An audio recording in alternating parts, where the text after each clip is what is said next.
এরকম ভাবে সবাইকে বাঁধিও না, এন্ট্রি দিতাম না তোমাদের। প্রথমে কি বললো শুনতেই পেয়েছো, জানলে এন্ট্রি দিতাম না। আমি ভয়েসটা রিমুভ করে নিই যাতে তোমরা শুনতে পাও। আর ভিডিওটা প্লিজ শেয়ার করো, যেন না কেউ কোনোদিন কারোর সাথে এই ধরনের ব্যবহার করে, স্পেশালি মেকআপ আর্টিস্টদের সাথে। টাকা থাকলে মানুষ কি না মনে করে নিজেকে। হ্যালো, গুড মর্নিং সবাইকে। এখন বাজে 9:45। আমি উঠেছি ওই 7:30 8টা নাগাদ, কারণ আজকে সব কিছু ঝটপট করতে হবে, কাজ আছে আমার। উঠে ফ্রেশ হয়ে টিফিন বানিয়ে নিয়েছি, নিয়েই বসে পড়েছি। টিফিন অবশ্যই দেখাচ্ছি তোমাদের। আর আজকে কাজটা হচ্ছে ডায়মন্ড হারবারের সাগরিকার ওখানেই আছে। আমি আর আমার একটা ফ্রেন্ডই যাব, ওই আমাকে বলেছিল। যাই হোক, চলো ঝটপট শুরু করা যাক ব্লগটা। বেশি লেট করব না, লেট করলে তো আমার লেট হবে। আর সব প্রোডাক্ট আমি গুছিয়েই রেখেছি, সো শুরু করা যাক। By the way, welcome back to my channel, stay with me. কেমন আছো সবাই? আশা করছি সবাই ভালো আছো। আমি তো বিন্দাস আছি, আর ভয়ও লাগছে আর এক্সাইটেডও আছি। লাইফে তো ড্রামা হে, কাম উইথ মি। এখানে টিফিনের জন্য আছে হচ্ছে ডিমের ভুজিয়া, বাঁধাকপি চচ্চড়ি আর রুটি। মানিদেরও দিয়ে এসছি, এবার আমি খেয়ে নেব তাড়াতাড়ি। গরম আছে ভালোই, সবে করলাম তো, আর তাড়াতাড়ি করব বলে ওই কারণে তোমাদের আর দেখানো হলো না। আর তরকারিটা মানি করেই রেখেছিল।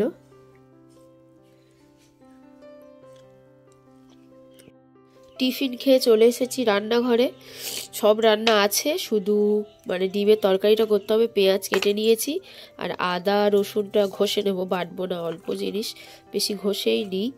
আর এইদিকে ডিমটা ভাজতে বসিয়ে দিয়েছি, 4টে ডিম একসাথে গুলে আর বসিয়ে দিয়েছি। তাহলে বেশ মানে এক এক করে ভাজলে না পাতলা হয়, আর 4টে একসাথে, 4টে বা 5টা সবগুলো একসাথে ভাজলে বেশ মোটা হয়। ভেজে এবার কেটে নেব। 4টে তো একসাথে দিয়ে দিয়েছি, বাট উল্টানোটা একটু চাপ। দাঁড়াও, আস্তে সাবধানে উল্টাতে হবে, না হলে সব ভেঙে যাবে। উফ, ইয়েস আই ক্যান, পেরেছি। দেখো পুরো পারফেক্টলি উল্টেছে একদম, একটুও ভাঙেনি। উল্টানোটাই একটু চাপের হয়ে যায়। এবার ওই দিকটা হলে আর কেটে নেব। গাড়ি বসিয়ে এইদিকে মূলো গ্রেট করতে এসেছি।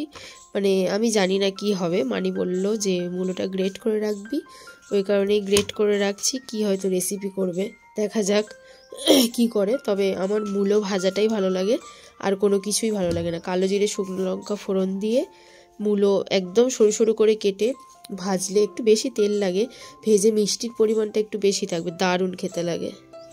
আর যখন এরকম গ্রেট করছি এত ভয় লাগছে কি বলবো, হাতে যদি ছিলে যায় না, অনেকবার হয়েছে আমার সাথে ওরকম অ্যাক্সিডেন্ট। 12টা 17 বাজে, স্নান টান করে খেয়ে নিচ্ছি, কারণ 1:05 ট্রেন। আমি কিছুই নিইনি, শুধু ডিমের তরকারি আর মূলো দিয়ে রেসিপি করেছিল, বড়ি দিয়ে কি একটা জানি না নাম কি, সেটাই নিয়ে নিয়েছি একটু। মানি বললো একটু খেয়ে দেখ, দেখা যাক কীরকম খেতে। অন্ধকার হচ্ছে রে, দাঁড়া, তাড়াতাড়ি রেডি হতে হবে, 1:05 ট্রেন, না হলে অলওয়েজ লেট। কালকে সব কিছু গুছিয়ে রেখেছিলাম বলে।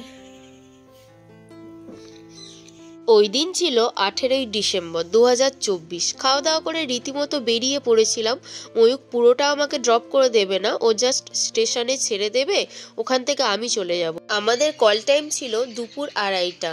তো আমি একটা ট্রেনে যাওয়ার জন্য স্টেশনে চলে এসেছি। এসে টিকিট কেটে ট্রেনের জন্য ওয়েট করছি। আর ওখান থেকে আমি যাব ডায়মন্ড হারবার, ডায়মন্ড হারবার থেকে আমার সাথে একজন জয়েন করবে, তারপর দুজনে মিলে যাব। তো ট্রেনে উঠেছি, ট্রেনটা এতটাই লেট করেছে, 1:05 ট্রেন এলো হচ্ছে 1:30টায়, মানে 25 মিনিট লেট। ট্রেন থেকে নেমে আমি যাচ্ছি হচ্ছে পৌরসভার কাছে, ডায়মন্ড হারবার পৌরসভার কাছে। ওখান থেকে টোটোয় উঠবো, ওখান থেকে আমার সাথে যে জয়েন করবে বলতে আমার ফ্রেন্ডের বোন, ও ওখানেই ওয়েট করছে আমার জন্য। দেন ওর সাথে মিট করে আমরা চলে এসেছি আমাদের লোকেশনে। লোকেশনটা ছিল হচ্ছে ডায়মন্ড হারবার সাগরিকা। ও একটু ক্যামেরা ফোবিয়া আছে, মানে ওই কারণে ও ক্যামেরার সামনে আসতে চাইছিল না। আর দেখো আমি তোমাদের বাইরে থেকে দেখাচ্ছি, আর যারা যারা ডায়মন্ড হারবারে থাকো তারা তো হোটেলটা জেনেই যাবে। আর আমাদের 2:30টার সময় মানে আসতে বলেছিল, কিন্তু ওরা এতটাই লেট করছে কি বলবো। ওরা রীতিমতো আধা ঘন্টা কি 1 ঘন্টার বেশি লেট করেছে। লেট করার পর আমরা বারবার ফোন করছিলাম, ফোন করতে বললো যে ঠিক আছে তোমরা রিসেপশনের ওখানে গিয়ে ওয়েট করো। তো আমরা অনেকক্ষণ থেকেই ওয়েট করছিলাম, ওয়েট করে করে আর ভালো লাগছিল না, খুব বোরিং লাগছিল। তাহলে আমাদের এত তাড়াতাড়ি আসতে বলার তো কোনো মানেই ছিল না, তাই না?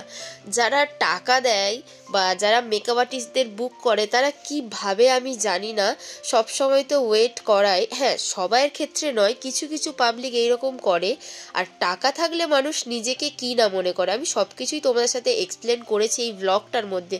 প্লিজ শেয়ার করো যেন না কেউ কোনোদিন কারোর সাথে মানে কোনো মেকআপ আর্টিস্টের সাথে এইরকম ধরনের ব্যবহার করে। ওই যে আগেই বললাম ওয়েট করতে করতে খিদে পেয়ে গেছে, ওই কারণে আমরা বাইরে এসেছিলাম। প্রথমে আমি একটা ব্রিটানিয়া ডাইজেস্টিভ আর বারবান খেয়ে নিয়েছিলাম, আর ও তো খাইনি, ওর নাকি বিস্কুট খেতে ভালোই লাগে না। তারপরে নিয়েছিলাম ডিম টোস্ট। এবার শেয়ার করি যে আমাদের সাথে কি ধরনের ব্যবহার করেছে। প্রথমে তো ঠিকঠাকভাবে ওয়েলকাম করেছিল, ওয়েলকাম করার পর বললো, যখন চুলটা ক্রিম্পিং করছি তখন বলছে যে তোমার কি একটু ঠান্ডা লেগেছে? আমি বললাম যে হ্যাঁ আন্টি ঠান্ডা লেগেছে, বাট আমি ডক্টর দেখিয়ে নিচ্ছি, মেডিসিনও নিচ্ছি। তুমি মাস্ক পরোনি কেন?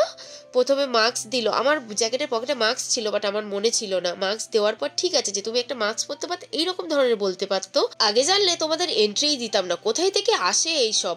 আবার আয়না নিয়ে যায়নি বলে, মানে জাস্ট কম্প্যাক্টের এতে আয়না ছিল, বড় আয়না নিয়ে যায়নি বলে তার জন্যও কথা শুনিয়েছে।